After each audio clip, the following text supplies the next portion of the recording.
Buenos días, doctora.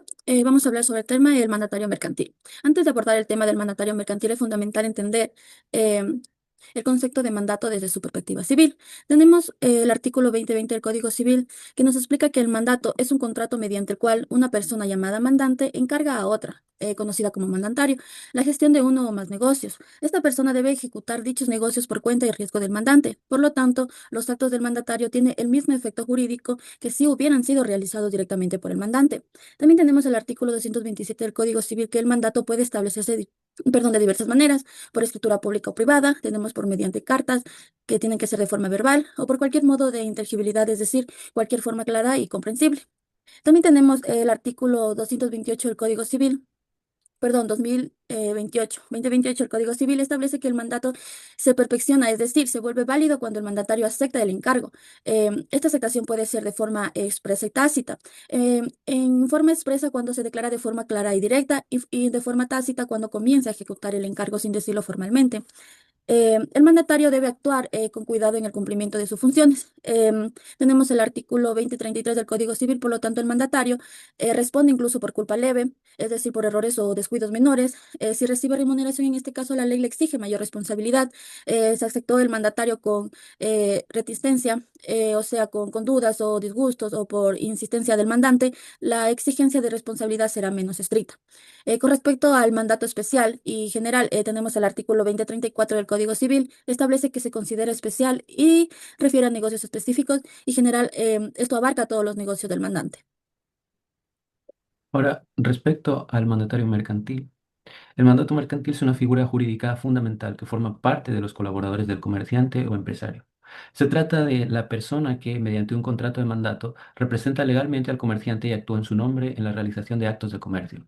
Esta representación permite al empresario delegar funciones sin necesidad de intervenir personalmente en cada gestión, lo que agiliza la actividad empresarial y asegura su continuidad operativa.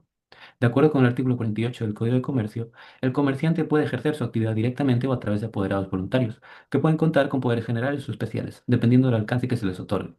El artículo 49, por su parte, establece que quienes no tienen capacidad legal para ejercer el comercio, como los menores de edad o personas legalmente incapaces, deben actuar a través de los representantes previstos por la ley. El artículo 50 define formalmente el mandato mercantil como un acto por medio del cual el comerciante otorga representación voluntaria, ya sea general o especial, para la gestión de su empresa. Este mandato se regula por el Código de Comercio y en lo no previsto por el Código Civil, lo que refuerza su base legal en el entorno comercial. A diferencia del mandato civil, el mandato mercantil tiene como objeto exclusivo la realización de actos de comercio. Como señala el trataísta Vivante, el mandato mercantil implica que el mandatario no actúa en interés propio, sino como una extensión directa del comerciante.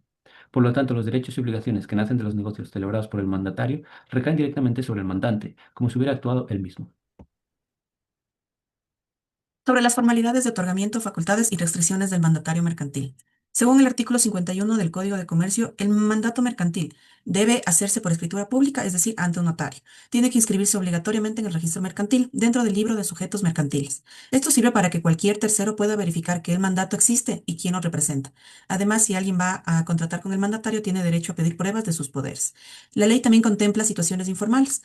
Así lo determina el artículo 52, que habla de los llamados mandatarios aparentes. ¿Qué significa esto? Si una persona actúa como representante dentro del local del comerciante y el comerciante lo permite o lo presenta como tal, la ley considera válidos sus actos como si los hubiera hecho el comerciante.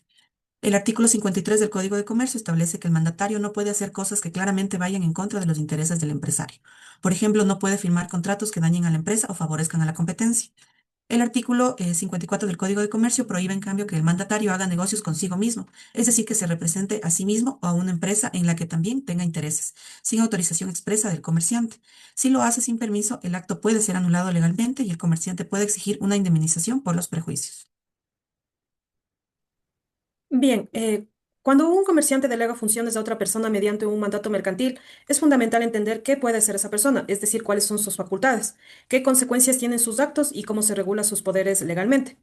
Es por ello que, según el artículo 55 del Código de Comercio, menciona de que el apoderado general puede realizar todas las actividades normales del negocio, incluso si algunas facultades no están escritas en el mandato. Por lo tanto, estas se consideran que están incluidas por estar dentro del giro del negocio de la empresa. Por ejemplo, un gerente general tiene un poder para negociar con proveedores, firmar contratos, sin tener que pedir permiso por cada acción. Sin embargo, hay que tomar en cuenta que para realizar actos más importantes, como por ejemplo vender un inmueble o usar activos como garantía, es necesario que se cuente con un poder especial, ya que no basta con tener poderes generales. El artículo 56 establece que cuando el apoderado general actúa en nombre del comerciante, incluso sin decirlo directamente, la ley presume que lo hace como representante si el acto está relacionado con el negocio. Por otro lado, si el comerciante quiere revocar o cambiar el poder concedido, debe inscribir esa modificación en el registro mercantil, conforme lo establece el artículo 57 del Código de Comercio.